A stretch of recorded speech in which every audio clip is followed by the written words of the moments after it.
de la Universidad Evangélica de El Salvador y tenemos la oportunidad y el privilegio de compartir con ustedes estas experiencias de conocimiento a través de profesionales que están insertos en el ámbito legal y que será de muchísimo beneficio para cada uno de ustedes. Agradecemos definitivamente la presencia de la audiencia que tenemos a través de Zoom, como también de la audiencia que tenemos en estos momentos en nuestras redes sociales a través de Facebook. Agradecemos a todos su permanencia, su asistencia y sobre todo su participación en este proceso. Para la universidad es un privilegio poder contar con ustedes, como también para la maestría en Derechos de Niñez, Mujeres y Familia, quien tiene pues la oportunidad de estar generando estos espacios de aprendizaje en relación a aspectos tan relevantes como el aspecto de Derecho de Niñez, Mujeres y Familia y tópicos específicos, como es el caso de esta oportunidad. Para ello, nos acompaña en esta oportunidad uno de los docentes titulares de la maestría en Derecho de Niñez, Mujeres y Familia, el maestro Miguel Méndez Palomo, quien será el moderador y quien estará presentando al ponente de esta masterclass. Así que, maestro Miguel, le damos la más cordial bienvenida y agradecemos desde ya su participación en este proceso. Muchísimas gracias. Muy buenas noches, estimado maestro Herbert Guzmán. Saludo que hago extensivo para todas las personas que se encuentran ya conectadas a través de los diversos medios. Y es un placer saludarles en nombre de nuestra Universidad Evangélica de El Salvador. Como muy bien lo señaló nuestro decano, es para nosotros un privilegio contar en este día con un profesional de amplia experiencia en los ámbitos del derecho de personas en condiciones de vulnerabilidad, niñez, mujeres, familia, obviamente adolescentes, y en este día contaremos con una dinámica en relación con un importante tema relativo a temas relacionados con el área de familia, específicamente que atañen a nuestra realidad salvadoreña y, por qué no, latinoamericana. Es importante para nosotros agradecer sobre todo la presencia de un profesional de tan alto nivel y reciban un cordial saludo de todo el cuerpo de docentes de nuestra escuela de posgrados y por supuesto de nuestra coordinadora maestra Emma Patricia Muñoz Cepeda, quien tendrá una participación posteriormente en esta actividad. Y es en ese sentido que hago, por supuesto, el agradecimiento a nuestro ponente, con quien tendremos la oportunidad de interactuar y, por supuesto, de contar con su intervención a través de los medios que siempre hemos tenido para trasladar sus inquietudes y escuchar una retroalimentación directa de nuestro invitado especial. Dejo con ustedes a nuestro invitado.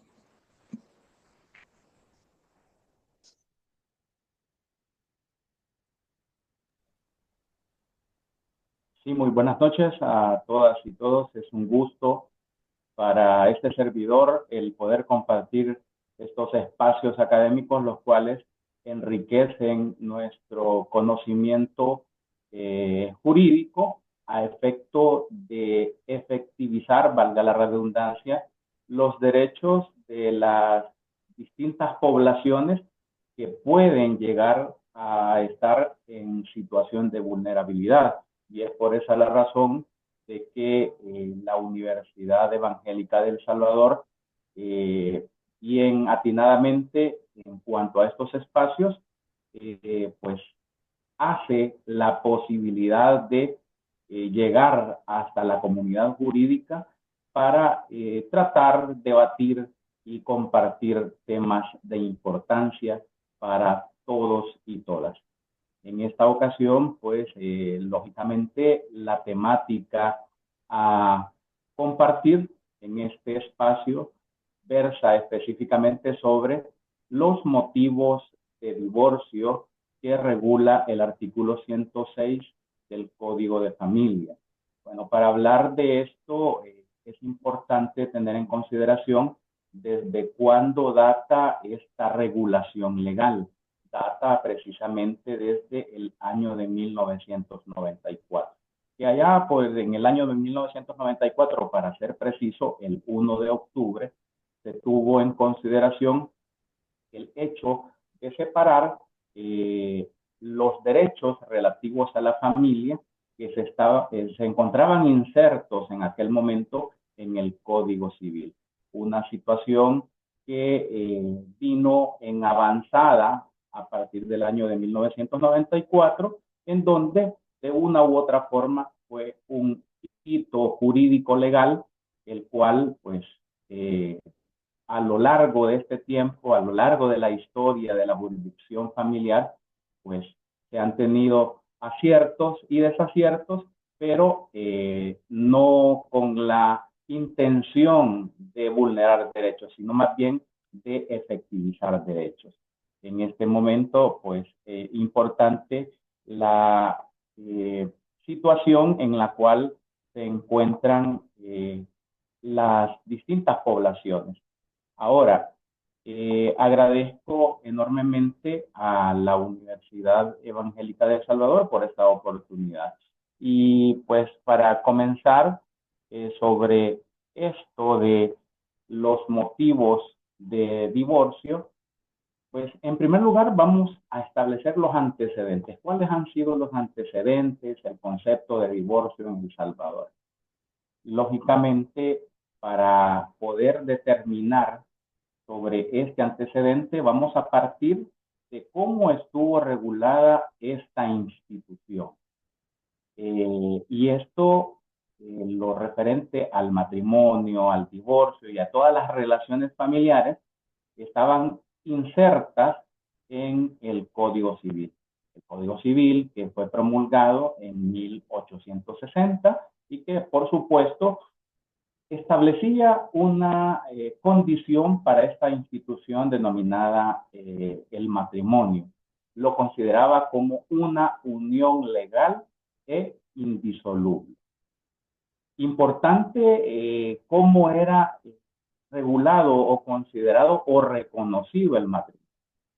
Si bien es cierto, era la unión legal entre un hombre y una mujer, pero este tenía la característica de que era indisoluble. Excepcionalmente, se podía tramitar el divorcio, pero lógicamente la autoridad indicada o a quien correspondía resolver precisamente sobre el divorcio era la autoridad eclesiástica. Como podemos analizar, la autoridad eclesiástica tenía fuerte influencia a través de la historia de nuestra sociedad en cuanto a las relaciones familiares. Y, por supuesto, para que se tramitara un divorcio conforme al Código Civil promulgado en 1860, tal como lo he venido expresando, tenía que decidir o resolver o pronunciar una sentencia respecto del divorcio la autoridad eclesiástica. Pero para que esta sentencia tuviera efectos civiles, era necesario que los que se divorciaban debían solicitar al juez el reconocimiento de ese divorcio que fue pronunciado por la autoridad eclesiástica. Y, por supuesto, que el divorcio producía algunos efectos civiles, pero que esos efectos eran taxativamente establecidos. Pero, además de ello, no obstante, se decretaba el divorcio por la autoridad eclesiástica, pero no disolvía el vínculo matrimonial. ¿Por qué razón? Por el hecho de que el matrimonio tenía una característica o un revestimiento de criterio canonista. Es decir, por la misma razón de la fuerte influencia que tenía la Iglesia sobre las familias o las relaciones familiares. Vemos cómo a lo largo del tiempo pues se ha venido desarrollando de una u otra forma las relaciones familiares y que después del Código Civil promulgado en 1860, en el año de 1880, se consideró a bien por los legisladores de aquella época aprobar una ley reglamentaria para el matrimonio civil. Es decir, acá se daba también con la entrada en vigencia de esta ley reglamentaria del matrimonio civil una fuerte discriminación, ya que esta era aplicable única y exclusivamente para aquellas personas que profesaban la religión católica, ¿verdad? Y es así como el artículo 1 de esta ley reglamentaria del matrimonio civil establecía o venía a modificar lo referente a la perpetuidad del matrimonio, en donde consideraba que desde su origen, o sea, es decir, desde que se contraía matrimonio, se entendía perpetuo. No obstante ello, si en determinado momento esa perpetuidad se terminaba por alguna de las causas de disolución expresadas por la ley reglamentaria del matrimonio. ¿Cuáles eran esas causas que regulaba la ley reglamentaria del matrimonio civil? Era la muerte natural o civil de uno de los cónyuges o el divorcio. Ese divorcio iba a ser pronunciado por la autoridad eclesiástica. Esto en cuanto a los antecedentes respecto del divorcio de la tramitación en nuestro país. Ahora, también como vemos a lo largo de la historia de nuestra sociedad, se han venido dando esas asimetrías de poder. O sea, es decir, en donde generalmente la mujer era sometida al hombre, ¿verdad? Y no obstante ello, la ley reglamentaria del matrimonio civil establecía 6 causales de divorcio. La primera, cuando se cometía adulterio por parte de la mujer. Expresamente lo manifestaba, adulterio por parte de la mujer. Como vemos, una discriminación altamente establecida en estos cuerpos normativos. Como segunda causal establecía el adulterio del marido con escándalo público o con abandono completo de la mujer o teniendo la manceba en la casa conyugal. O sea, establecía un plus para que la mujer pudiera solicitar el divorcio del marido. En cambio, manifestaba como causal 1 adulterio de la mujer, a secas. Es decir, con el solo hecho de cometer adulterio, el hombre o el marido podía solicitar el divorcio a la mujer. Distinto o un trato desigual con respecto al hombre. Por adulterio del marido, con escándalo público o con abandono completo de la mujer, o teniendo a la manceba en la casa conyugal.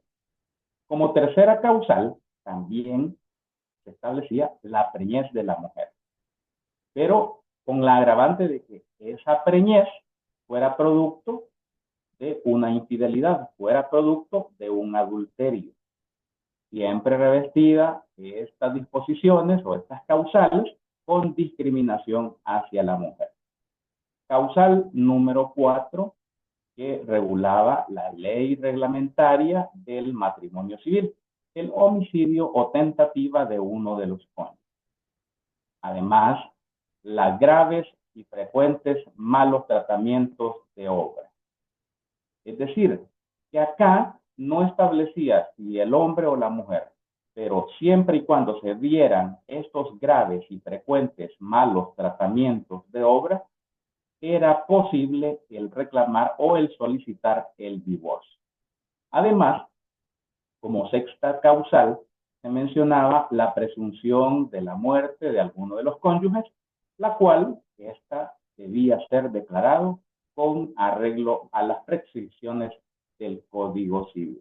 Es decir, seguir las diligencias de muerte real o presunta y una vez declarada esa muerte real o presunta, inmediatamente podía solicitarse el divorcio. Así, las 6 causales que regulaba la ley reglamentaria del matrimonio civil. Ahora, ya llegando un poco a nuestra actualidad, ¿Cómo debemos de concebir el divorcio? Bueno, el divorcio se encuentra regulado precisamente en el artículo 105 del Código de Familia. ¿Y qué es el divorcio? No es más cuando el juez ha pronunciado la disolución de ese vínculo matrimonial que une al hombre y a la mujer. ¿Por qué razón? Por el hecho de que aquel proyecto de vida con el cual constituyeron a través del matrimonio ha perdido su finalidad. Y cuáles a lo largo de la historia también se han venido considerando diversas o diferentes clases de divorcio. El divorcio repudio. Esto a nivel mundial era considerado como aquel rechazo específicamente cuando el marido tenía poder absoluto sobre la mujer y cuando se le antojara, pues podía repudiar a su mujer. Este tipo de divorcios se daba específicamente en la antigüedad, y que incluso en algunos libros históricos e inclusive en la Biblia se regula este tipo de divorcio repudio. Por ejemplo, podemos establecer en el Deuteronomio, también se regula en el Corán, así como en el derecho indio, en el derecho chino, así como en el derecho judío. También podemos mencionar otra clase de divorcio, que es el por voluntad unilateral. En cuanto a esta clase de divorcio, bastaba con que uno de los cónyuges solicitara o ya no quiera estar unido a ese vínculo legal. Es decir, no hay necesidad de pedir el consentimiento de la otra persona, del otro cónyuge, sino que bastaba la plena libertad a través de la autonomía que tenía como persona para poder solicitar lo que es el divorcio por voluntad unilateral. También se da lo que es el divorcio por mutuo acuerdo. Esto es a través de los antecedentes históricos, pero no obstante ello, que a través de la historia se han venido dando estas clases de divorcio, también en nuestros días, alguna característica de estas clases que fueron reconocidas a lo largo de la historia, pueda que se estén dando o tengan todavía vigencia al respecto. ¿Qué implica el divorcio por mutuo acuerdo?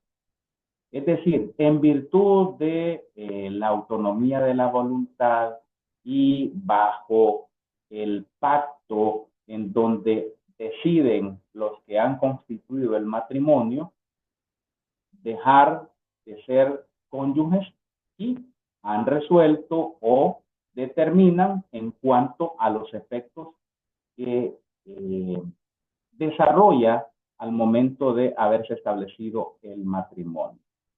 A esos efectos que me refiero son los efectos personales, así como los efectos patrimoniales. Este tipo de divorcio por mutuo acuerdo, pues se le conocía también como el divorcio pacífico.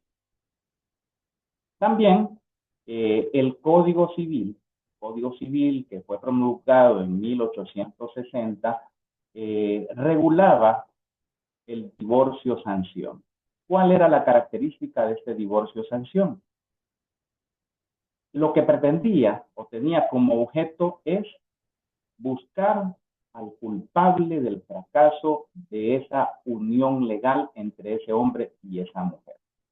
Es decir, buscar la causa y el culpable que generó la ruptura o fracaso de ese matrimonio. Esa era la característica precisamente de este tipo de divorcio. Pero a través del tiempo, lógicamente, el derecho va evolucionando y se va adaptando a las realidades de la sociedad y se llegó a considerar también el divorcio remedio. Distinto al divorcio sanción, que buscaba quién había incidido en el fracaso de esa unión matrimonial, el divorcio remedio no tenía como finalidad buscar precisamente quién había sido el culpable, sino más bien solucionar una situación familiar legal que aqueja a un hombre y a una mujer y que es necesario dirimir esa condición en la cual se puedan encontrar. Así, las clases de divorcio que a lo largo de la historia se han venido desarrollando.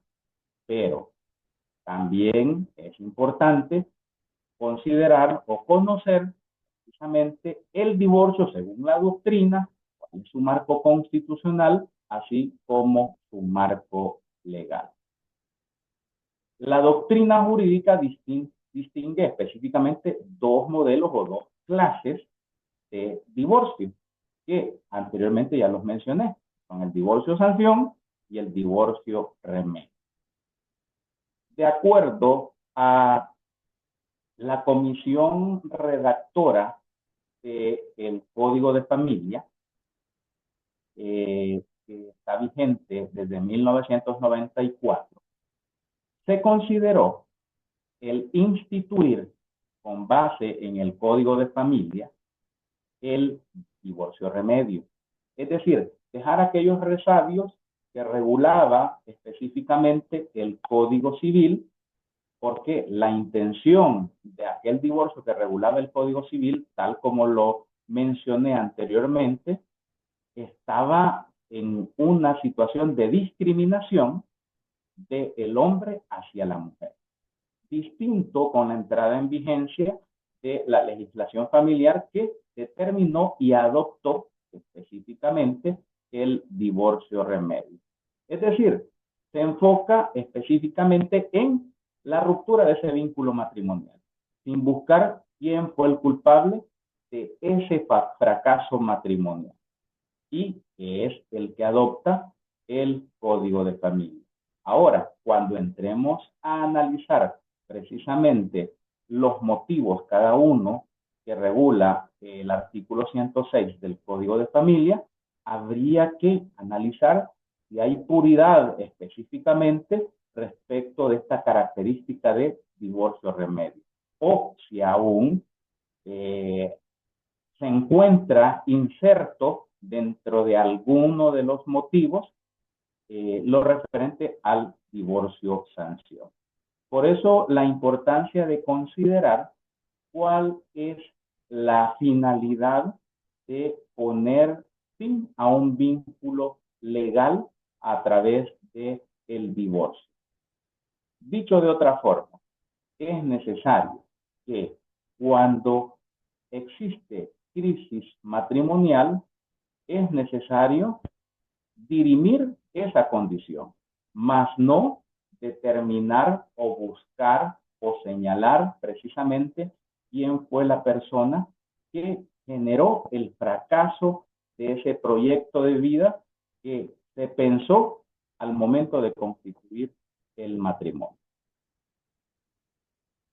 ¿Cuál es el marco constitucional del divorcio? Para que pueda existir o pueda darse o decretarse un divorcio, es necesario precisamente que exista un matrimonio. Y la base fundamental o la base constitucional se encuentra regulada precisamente en los artículos 32, 33, en donde determina que el Estado reconoce a la familia como la base fundamental de la sociedad. Cuando hace este reconocimiento nuestra Carta Magna, es decir, hace aquella elevación jerárquica constitucional del reconocimiento de la persona humana como el principio y el fin del Estado. ¿Qué implica reconocer a la persona humana como principio y fin del Estado? Significa el hecho de efectivizarle y materializarle todos los derechos que han sido reconocidos, tanto a nivel interno como a nivel internacional. Y veamos cómo la Constitución de la República establece que va a fomentar el matrimonio, pero no solamente se queda en esta forma de constituir familia, sino que también hace alusión a cualquier otro tipo de familia que pueda llegarse a constituir. Y, por supuesto, ese fundamento legal constitucional de la familia descansa o radica en la igualdad jurídica de los cónyuges o de los convivientes según sea el caso. Pero nos vamos a centrar precisamente en esa igualdad jurídica de los cónyuges. Ya el Código de Familia desarrolla en cierta medida lo referente a esa igualdad y se encuentra regulado específicamente en el artículo 36 del Código de Familia, que establece los derechos y deberes que tienen los cónyuges dentro del matrimonio.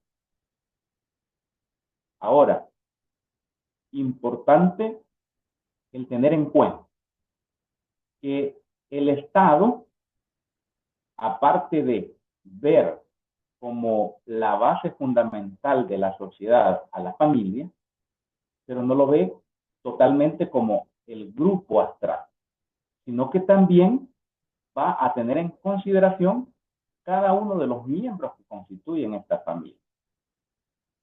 Ahora, si existe crisis matrimonial en determinado momento, alguna solución tiene que darse a esa familia que de una u otra forma está en una crisis o en una fragmentación.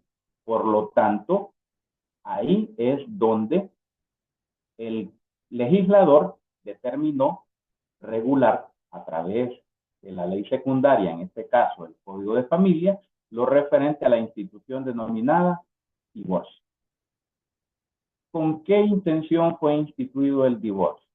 Para dar una solución a una familia que se ha visto envuelta en una crisis y que en determinado momento puede ser el divorcio un remedio para no seguir vulnerando derechos de los que constituyen ese matrimonio.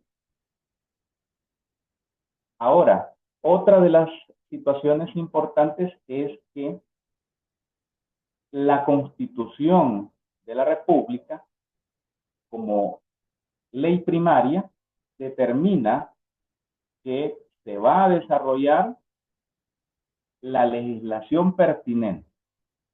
Y es así como allá por octubre, 1 de octubre de 1994, entra en vigencia el Código de Familia y la Ley Procesal de Familia, en donde establece la igualdad de los derechos de los cónyuges, además protege los derechos de los hijos frente a sus padres, así también como regula lo referente a la disolución del matrimonio cuando éste ya ha perdido su finalidad o su objeto como tal, como parte fundamental de la sociedad. Ahora, el Código de Familia, en cuanto al marco legal con relación al divorcio, se encuentra regulado desde el artículo 104 al 111. Y la conceptualización del divorcio la encontramos precisamente en el artículo 105, que esa disolución de ese vínculo matrimonial debe de ser pronunciada o decretada por autoridad judicial. Ya vemos que el Código de Familia establece 3 tipos de motivos. 3 motivos para poder poner fin al vínculo matrimonial que une a un hombre y a una mujer. Aquí cabe resaltar específicamente la diferencia en que el Código Civil así como la ley reguladora del matrimonio civil, manejaba causales, distinto a lo que maneja o regula el Código de Familia, motivos. Y es ahí donde se hace aquella línea divisoria entre el divorcio sanción, tal cual lo veía la legislación civil, al divorcio remedio, como hoy en día lo regula el Código de Familia. Importante llegar a considerar que los motivos que regula el artículo 106 del Código de Familia son mutuo consentimiento de los cónyuges. Ya vimos que en la historia, en alguna situación o en algún contexto social, se trató o se le dio tratamiento a este tipo de motivo. Es decir, el famoso divorcio por mutuo acuerdo. El Código de Familia vigente lo regula como divorcio por mutuo consentimiento de los cónyuges. Ahora, cuando se tramita este tipo de divorcio en las instancias judiciales, hay que cumplir ciertos requisitos. Muchas veces se llega a pensar, bueno, sí, el divorcio por mutuo consentimiento es el más fácil. En efecto, es el más fácil por el hecho de que las partes, en el entendido, se han puesto de acuerdo. Y ponerse de acuerdo, es decir, manifestar ese consentimiento al cual han llegado los cónyuges previo o previa discusión de los aspectos personales, en el caso de que haya procreación de hijos en común, lo referente a la responsabilidad parental. ¿Cuáles son los elementos que constituyen la responsabilidad parental? Cuidado personal de los hijos, régimen de relación, trato y comunicación de los hijos, así como la obligación alimentaria. Y en algunos casos también lo referente a la administración de los bienes que poseen alguno de los hijos. También no pasar de lado otro aspecto que se debe discutir dentro de este motivo de divorcio, que es el no tan fácil aspecto patrimonial. Acá hay que considerar y tener en cuenta el régimen patrimonial que se adoptó al momento de constituir el matrimonio. Ya sabemos que el Código de Familia establece los 3 tipos de regímenes patrimoniales. El primero es el de separación de los bienes. El otro régimen patrimonial que pueden adoptar los que contraen matrimonio es el de participación en las ganancias. Y otro, el que hoy en día incluso está dando mucho de qué hablar, está dando mucho de qué discutir en los estrados judiciales, es el régimen de comunidad diferida. Sobre todos estos aspectos, aquellas personas o aquellos cónyuges que pretenden divorciarse por mutuo consentimiento deben de consignar todos esos acuerdos referentes a los aspectos personales y patrimoniales a través de un convenio. El convenio de divorcio por mutuo consentimiento que lo establece el artículo 108 del Código de Familia.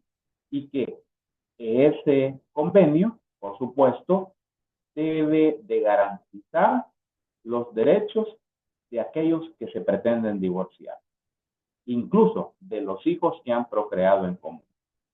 Y que si se reúnen todos los requisitos y no existe vulneración de derechos en ese documento llamado convenio de divorcio por mutuo consentimiento, entonces el juzgador o juzgadora con toda autoridad va a calificar y, de ser posible, a aprobar aquel convenio de divorcio. Esto en cuanto al divorcio por el motivo de mutuo consentimiento de los cónyuges. Ahora, el motivo segundo que regula el artículo 106 del Código de Familia, es decir, por separación de los cónyuges durante 1 o más años consecutivos. Acá el legislador ya establece, mire, si usted esposo, usted esposa, quiere divorciarse, bueno, debe de cumplir ciertos requisitos para que se pueda disolver ese vínculo matrimonial que les une. Y esto pende específicamente ya del tiempo. El requisito mínimo es que estén separados por 1 año. Imagínense que en determinado momento estar supeditado a que aquel matrimonio que se constituyó se fue entrando en crisis matrimonial y que por supuesto se convierte en un fracaso, están destinados los cónyuges a esperar 1 año. Y ese es el requisito precisamente para que el juez de familia o jueza de familia conozca sobre este proceso y, de ser posible, y así se demuestra, decretar el divorcio por separación de los cónyuges durante 1 o más años consecutivos. Ahora, hablemos del motivo tercero. Por ser intolerable la vida en común entre los cónyuges. Acá ya no existe acuerdo mutuo de los cónyuges, tampoco no están supeditados a un plazo o periodo de tiempo, sino más bien a aspectos eminentemente conductuales. ¿En qué estriba esa conducta? En una situación intolerable. ¿Qué significa esa intolerabilidad? Hemos venido hablando de las diferentes clases de divorcio a través de la historia, cómo se han venido desarrollando o considerando. Y hablábamos del famoso divorcio sanción. ¿No será que este motivo tercero estará revestido de ese famoso divorcio sanción que a través de la historia se vino desarrollando? Si el motivo tercero del artículo 106 establece que si aquella persona que ha participado o que ha generado que la vida en común entre los cónyuges sea intolerable, no podrá accionar en cuanto a este proceso de divorcio por el motivo tercero. ¿No creen ustedes, al hacer el análisis de ese motivo tercero, que será parte o un resabio de el famoso divorcio sanción? Ahora, con estos 3 motivos de divorcio que regula el Código de Familia, habría que hacer un análisis importante a través de la vigencia de la legislación familiar. Se dice doctrinariamente que un cuerpo legal o un cuerpo normativo va a tener su vigor legal en 30 años. El Código de Familia ya vamos por sobre 32 años. Entonces, y de hecho, en aquel contexto social, cuando entró en vigencia esta legislación, es muy distinta al que hoy en día vivimos. Y que aquellas situaciones que se regulaban han cambiado a lo largo de este tiempo, a lo largo de la historia. Por lo tanto, es necesario ya una revisión, o de ser posible, un nuevo código de familia. Pero cuando se promulgue, ya sea una reforma o un nuevo código de familia, no pasar de largo 2 herramientas o dos procesos importantes. El primero es el control de convencionalidad. Importantísimo hacer ese ejercicio en cuanto a lo que va a contener un cuerpo normativo.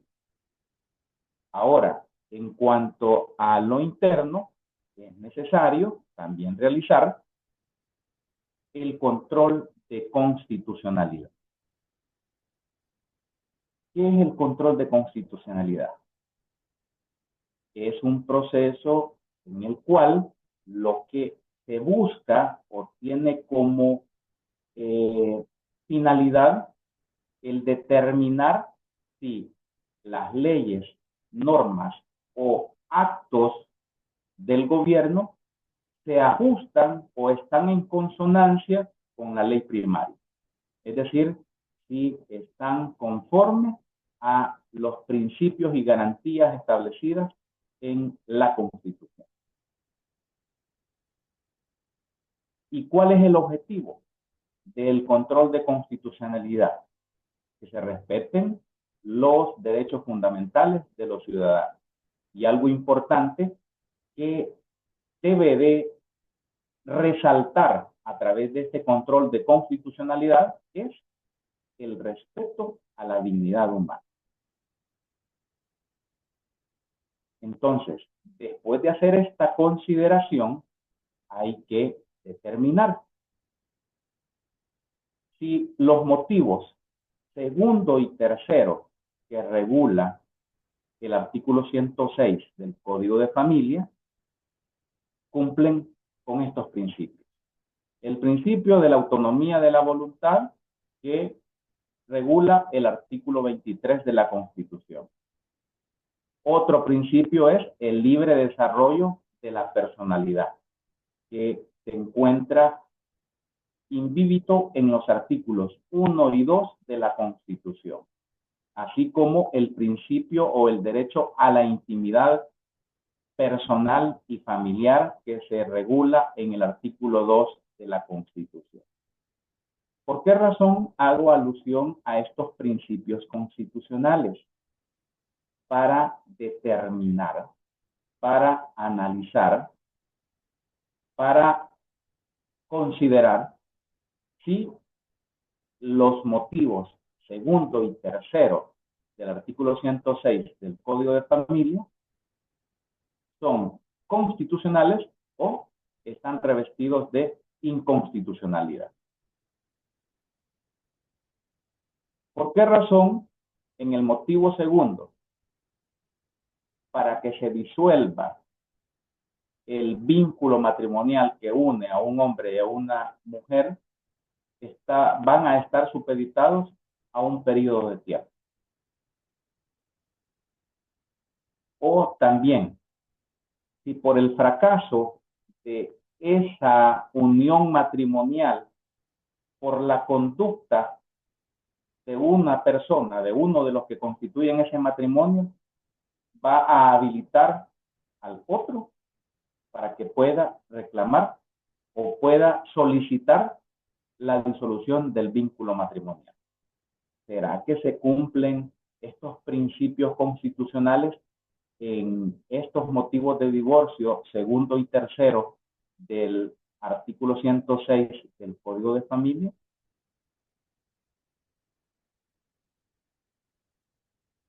Después de analizar estos motivos de divorcio, es importante e interesante a la vez, dentro de los nuevos perfiles que se puedan vislumbrar del derecho de familia, el famoso divorcio sin expresión de causa o divorcio incausado. ¿Qué implica el divorcio sin causa o incausado? En virtud de la autonomía de la voluntad, en virtud de el desarrollo pleno de mis derechos, yo pueda determinar si continúo o no en una situación de vida matrimonial o no. Este tipo de divorcio sin causa ha sido reconocido o se ha implantado o se tramita en países como México, en donde ha permitido el divorcio sin expresión de causa. Pero la tramitación puede ser diferente de un estado a otro. Esto en México. En España, desde 1981, se ha reconocido el divorcio sin causa. También en países europeos, que son ya países más desarrollados, se regula y se tramitan el divorcio sin causa. Para el caso, podemos, como ejemplo, Bélgica, Alemania, Francia, Italia y Dinamarca. Acercándonos un poco más, en Argentina lo conocen como el divorcio unilateral. ¿Qué significa el divorcio unilateral? De que yo no necesito, para poder poner fin a un vínculo matrimonial, no necesito el consentimiento de la otra persona. Basta con que yo lo solicite a la autoridad competente para disolver ese vínculo matrimonial. Al igual que en Uruguay, permite el divorcio voluntario por uno de los cónyuges sin alegar causa alguna. Es decir, aquí se pone de manifiesto la personalidad en cuanto a el ejercicio pleno de los derechos que le son reconocidos al ser humano. A nivel centroamericano, en Nicaragua se regula lo que es el divorcio sin causa. Único país centroamericano que regula este tipo de divorcio. Y se encuentra regulado específicamente en el artículo 171 y siguientes del Código de Familia nicaragüense. Ahora, cabe una interrogante. Si en El Salvador se puede llegar a implantar, a reconocer o a tramitar el divorcio incausado o sin motivo, habría que ver. De hecho, les hago del conocimiento que a la fecha, la Sala de lo Constitucional de la Corte Suprema de Justicia ya admitió una demanda de inconstitucionalidad de los motivos de divorcio segundo y tercero del artículo 106 del Código de Familia. Aún no ha habido resolución o decisión sobre si existe o no inconstitucionalidad. Sin embargo, es un avance. Unos ciudadanos académicos son los que accionaron y presentaron esta demanda. Habría que ver si se llegase a decretar, en el caso de que se llegase a decretar la inconstitucionalidad de estos dos motivos de divorcio que regula el artículo 106 del Código de Familia, podría dar paso a la regulación del divorcio incausado o sin motivo en nuestro país. Y por tal razón, yo hago alusión a que es importante en las relaciones familiares precisamente los aspectos que tienen que ver con la autonomía de la voluntad, el desarrollo pleno de la personalidad y el derecho a establecer o no una vida familiar. Si tomamos en cuenta el concepto del matrimonio, que es la unión legal entre un hombre y una mujer, con la finalidad de establecer una plena y permanente comunidad de vida. Pero si en determinado momento a uno de los que constituyen ese matrimonio ya perdió esa finalidad, ese proyecto de vida que pensó al momento de constituir el matrimonio, ¿será posible que se le efectivice esta garantía constitucional de la autonomía de la voluntad?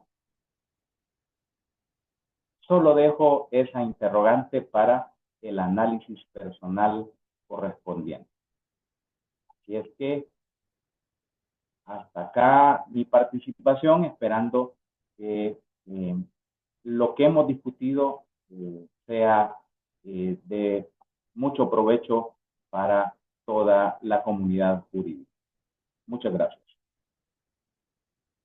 Muchas gracias a usted, doctor Daniel Enrique Vega Buiza. Realmente en muy pocos minutos, realmente no hemos sentido el tiempo, nos ha traído desde los antecedentes históricos hasta situaciones que están afectando la realidad de las familias salvadoreñas y en otros estados y países como los que usted ha señalado.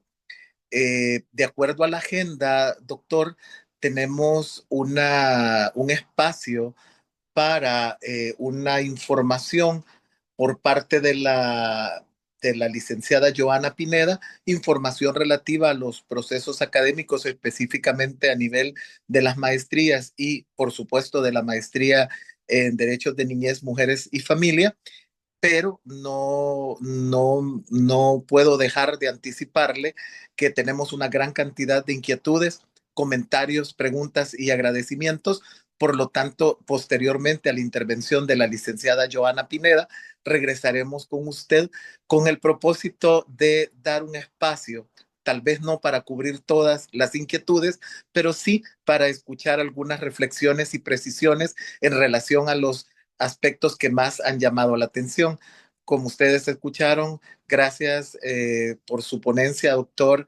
Y el doctor es un experto en este tipo de temas, un experto en este tipo de casos. Y debo resaltar también su rol dentro de la Escuela de Capacitación Judicial y en otros ámbitos académicos, ya que hemos tenido la oportunidad de contar con su buen hacer y con su aporte a la comunidad jurídica. Le pedimos un espacio de tiempo, doctor, y regresamos con usted. Cedo el uso de la voz a la licenciada Joana Pineda.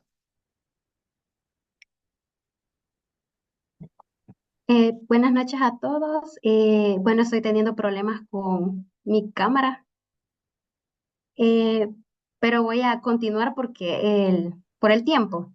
La escucha, licenciada Pineda. Un placer saludarla.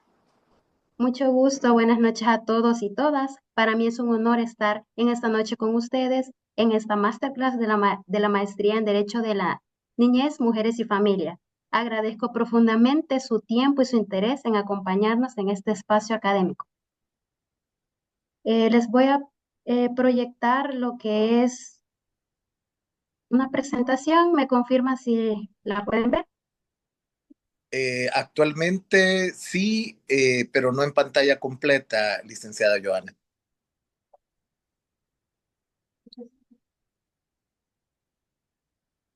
Permítame.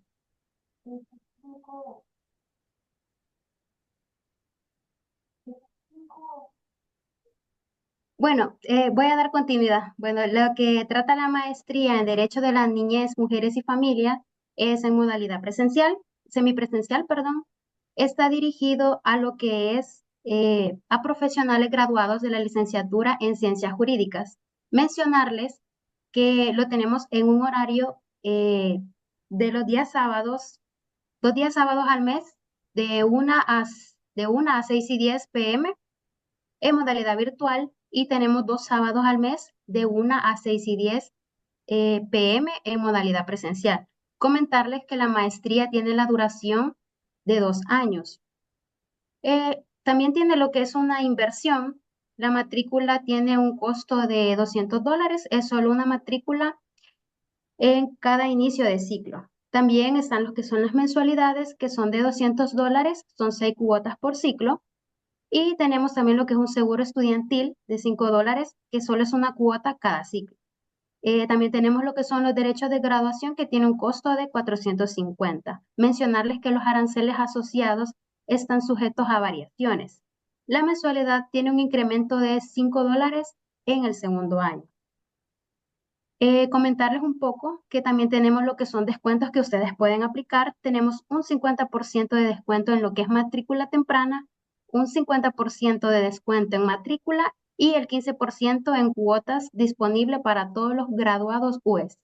También contamos con un 10% de descuento en lo que son cuotas a empleados del sector público. También contamos con un 50% de descuento en matrícula por referidos. También el 10% de descuento en cuotas al inscribirse dos o más colaboradores de una misma empresa en la maestría.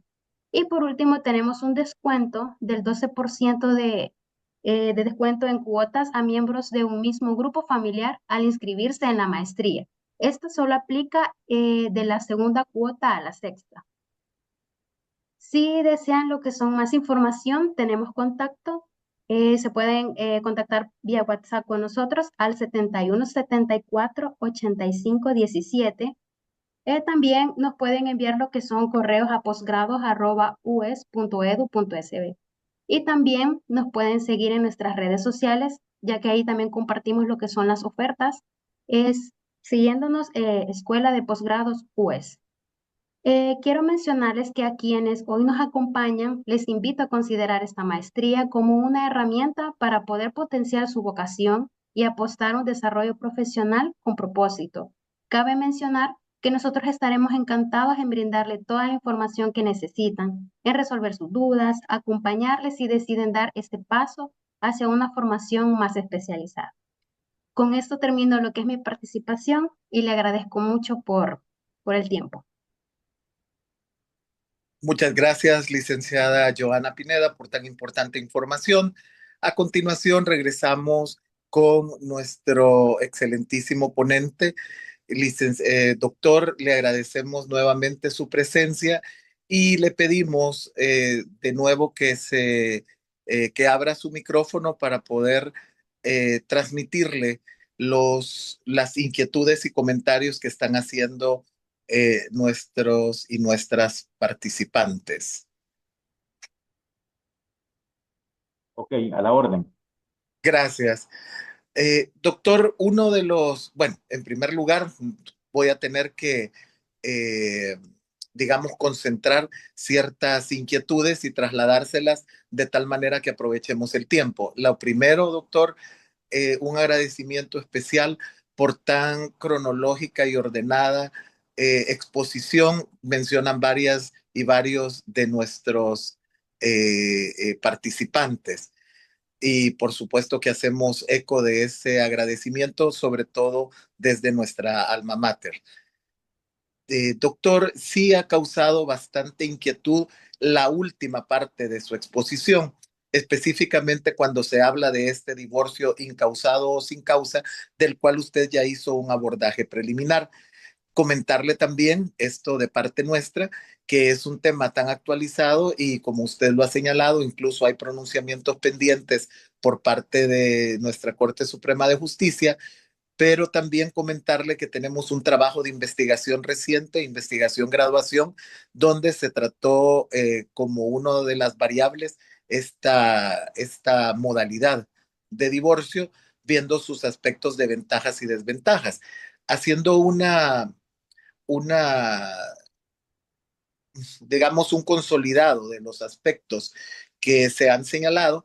Mencionan que si bien se escucha muy interesante, también al igual que algunos divorcios por mutuo y algunas demandas que son contestadas como allanamiento, este tipo de divorcios podrían en algún momento encubrir algún tipo de situación en la que una o uno de los cónyuges esté en desventaja y realmente se plegue a la voluntad del que está en una mejor situación. Más allá de las diferencias en cuanto a hombres y mujeres y la evidente realidad de nuestra sociedad en ese sentido, ¿qué opina usted de esta posibilidad? ¿Cómo podría manejarse esta modalidad de divorcio y procurar que se eviten ese tipo de encubrimientos de otro tipo de situaciones que no son las que esencialmente se pretenden en con esta figura. Sí, es importante el hecho de considerar lo que se advierte y es parte de los deberes y obligaciones que tiene el juzgador o juzgadora de familia, de advertir cualquier fraude de ley, ¿verdad?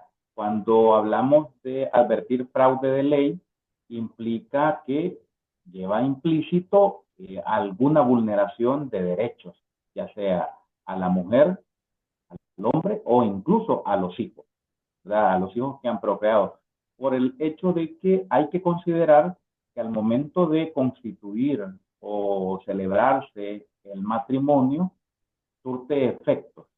Ya hablábamos de los dos clases de efectos, efectos personales y efectos patrimoniales. Ahora, en el caso de que se llegase a dar o a regular este tipo de divorcio incausado o divorcio sin causa, habría que considerar muchos aspectos, no solamente porque suena bonito la conceptualización y por muy autonomía de la voluntad de la persona como tal sea, pero tras esa intención puede haber dolo. Y es ahí donde el juez de familia o la jueza de familia se puede auxiliar del equipo multidisciplinario que tiene adscrito al juzgado, ¿verdad? En el sentido de que a efecto de advertir cualquier vulneración de derechos, se le comisiona para indagar sobre tal circunstancia. Excelente. Importantísimo, doctor, que usted resalte el rol de las judicaturas en el control, dirección, pero sobre todo en la verificación y garantía de los derechos fundamentales, que es otro de los aspectos que también llamó la atención porque usted lo remarcó en cuanto a que si bien hablamos de derechos familiares, cuando usted habló del control de convencionalidad en complemento del control de constitucionalidad, estábamos basados en ese punto, precisamente que si bien hablamos de derechos familiares, todos tienen como base la dignidad humana y los derechos fundamentales de las personas. En ese sentido, ¿podría hacernos una breve acotación en cuanto a esta complementariedad entre el control de convencionalidad y el control de constitucionalidad? Sí, en ese sentido es importante no perder de vista el abordaje con enfoque de derechos humanos. Toda resolución que emitan o produzcan las sedes judiciales en materia de familia, es necesario dar ese abordaje con enfoque de derechos humanos y más aún sumándose el plus con perspectiva de género. Ahora, importante que tiene que tener esa interrelación en el control de convencionalidad y el control de constitucionalidad. Recordar, y voy a traer a colación, la famosa pirámide de Kelsen, ¿verdad? La jerarquía de leyes. Y sabemos que en determinado momento sí, los tratados internacionales tienen supremacía con respecto a las leyes internas. Claro. Y bajo esa circunstancia es importante hacer en todo momento, para cuando el juzgador o juzgadora tome en consideración y decida sobre un caso en concreto, no pasar de largo el invocar el enfoque de derechos humanos y filtrarlo también con el control de constitucionalidad. Si se hace ese ejercicio, que no dudo que en las judicaturas hoy en día se hace ese ejercicio y que lejos de un simple ejercicio se están efectivizando derechos de las personas que constituyen la familia. Personas que en los juzgados de familia, juzgados especializados en niñez y adolescencia, llegan con la intención de que se les administre una justicia efectiva. Entonces, bajo esa línea de ideas, es necesario siempre hacer el abordaje con enfoque de derechos humanos y con perspectiva de género. Gracias, doctor. Precisamente por ahí iban algunas de las inquietudes y precisamente en ese equilibrio que entre instrumentos jurídicos internacionales, pero partiendo evidentemente de esa prevalencia con la legislación secundaria, pero recordando que existe en la Constitución la figura de las reservas y en ese sentido no debería de haber contradicción entre los instrumentos jurídicos internacionales que están siendo adoptados como leyes de la República y otras normativas de carácter superior constitucional que de alguna manera bajo los principios de supremacía constitucional y unidad del ordenamiento jurídico integran ambas normativas. Excelente, doctor. Y en ese mismo sentido le comento que dicen que lamentablemente es corto el tiempo porque les hubiese gustado que usted señalara también algunos aspectos pendientes, como por ejemplo esta nueva situación en cuanto a que aspectos que antes eran accesorios a los divorcios, ahora son pretensiones principales en materia de niñez y adolescencia, y cómo ahora la competencia es tanto de los juzgados de familia en el contexto de un divorcio y de los juzgados de niñez y adolescencia en otros aspectos de otros miembros de la familia más allá del divorcio. Unos minutos para abordar este tema y señalarles, por supuesto, que estos y otros temas son los que se debaten a través de diferentes metodologías en las aulas y en las cátedras de la maestría en Derechos de Niñez, Mujeres y Familia. Sobre ese punto, doctor. Sí, es importante el tener este tipo de espacios. También sirven para aclarar algunos aspectos o algunas ideas con las cuales nos hemos acostumbrado a lo largo del tiempo. Si buscamos en toda la doctrina, en los textos jurídicos, incluso en las leyes, en unas leyes que tengan que ver en materia de familia, no existen pretensiones accesorias. Todas las pretensiones son principales. Lo que sí cabe aclarar es que una pretensión con otra puede ser conexa, pero no puede ser accesoria. Y bajo esa aclaración es importante que el divorcio es una pretensión principal. El cuidado personal de los hijos sometidos a la responsabilidad parental son pretensiones principales. O sea, no podemos mencionar que al divorcio es accesorio lo referente al cuidado personal.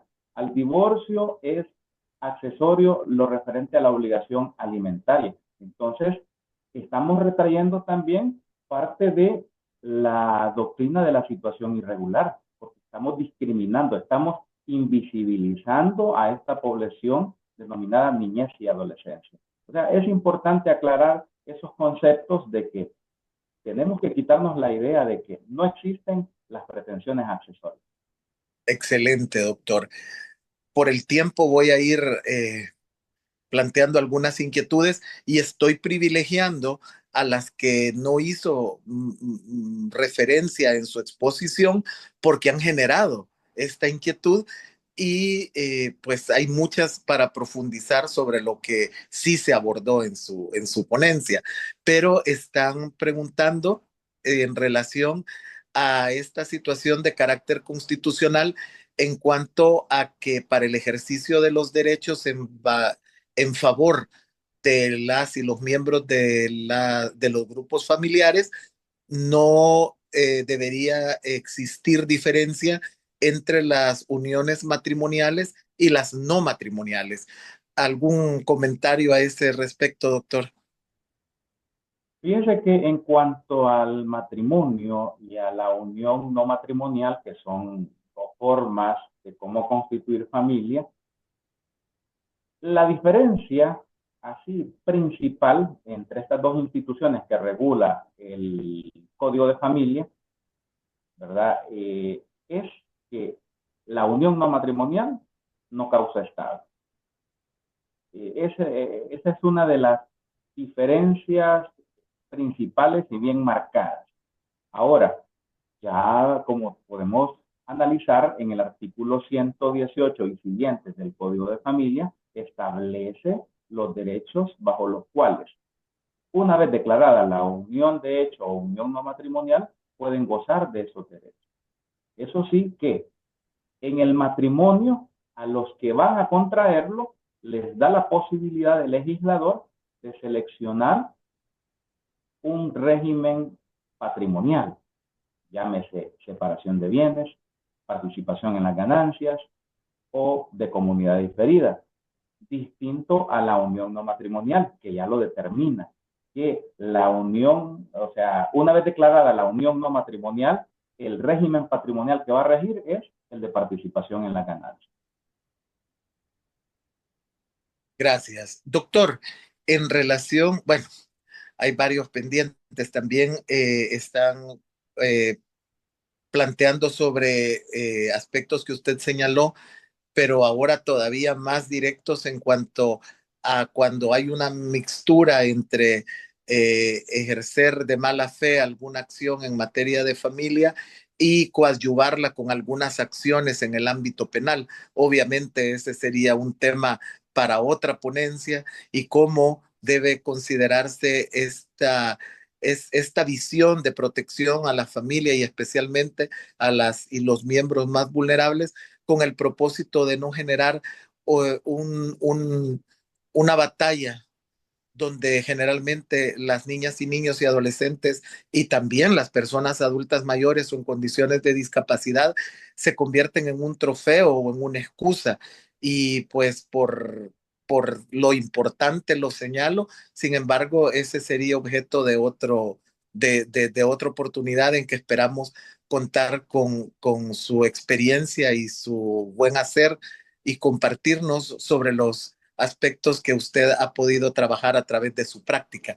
Quizás en la última pregunta, doctor, bueno, la última de esta jornada, porque esperamos tenerlo en muchas ocasiones más, tiene que ver con cómo realmente los jueces, para cerrar con esto mismo que usted mencionó al principio, cómo las judicaturas pueden tomar, qué herramientas tienen y cómo pueden tomar decisiones en los que realmente resuelvan los conflictos y no generen más conflictos a raíz de las malas decisiones.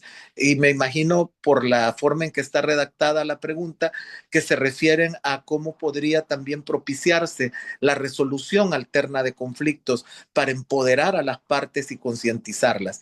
Si usted gusta y si tiene alguna reflexión final, doctor, aprovecharíamos esa pregunta para cerrar el espacio.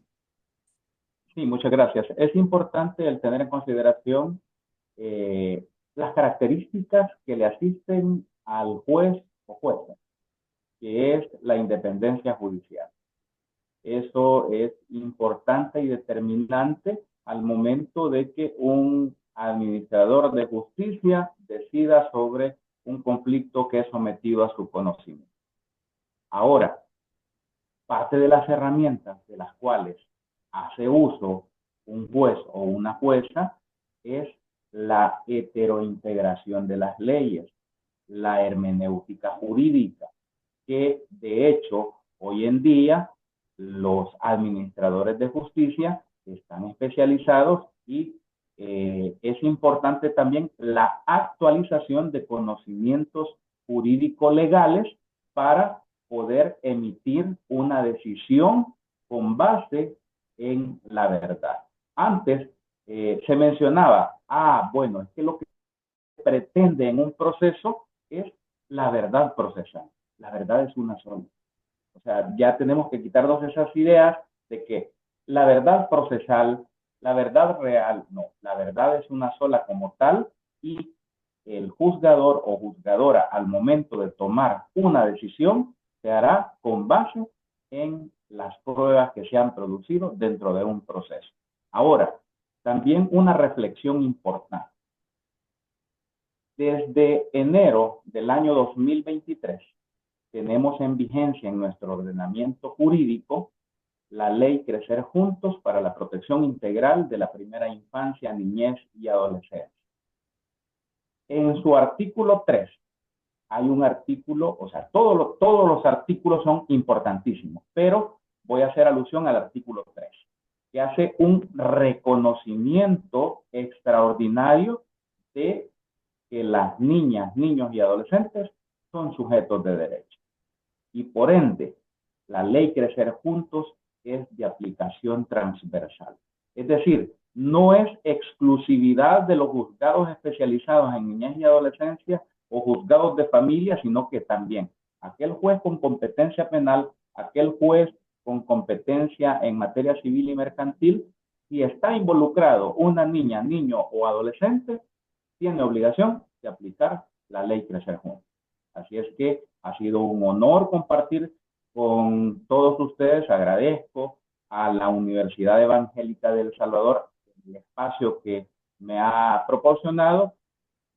Con mucho honor estoy para servirles. Muchas gracias. Muchas gracias, doctor. Por el contrario, los honrados somos cada una y cada uno de nosotros.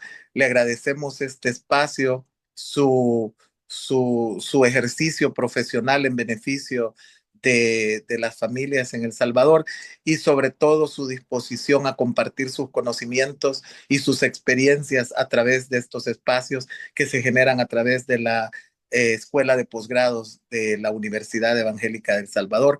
Realmente somos privilegiados, les agradecemos a cada una y a cada uno y como voy a pasar el uso de la voz a la maestra Emma Patricia Muñoz Cepeda, me despido cordialmente de usted, esperando saludarlo próximamente y solamente palabras de agradecimiento y de reconocimiento, doctor.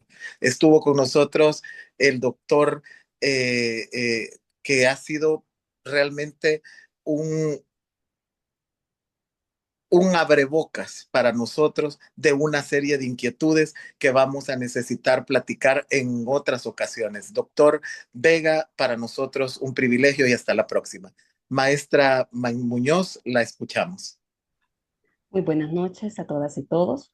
Agradecerles al acompañarnos en esta sesión. Agradecer en primer lugar al maestro Daniel Vega por el tiempo, la dedicación y el compromiso y de esa manera hemos compartido un tema importante que tiene muchas aristas y especialmente como muy se ha señalado y lo ha dicho nuestro decano, el maestro Herbert Guzmán, es parte del trabajo que realizamos en la Escuela de Posgrados y especialmente en la maestría en Derecho de Niñez, Mujeres y Familia.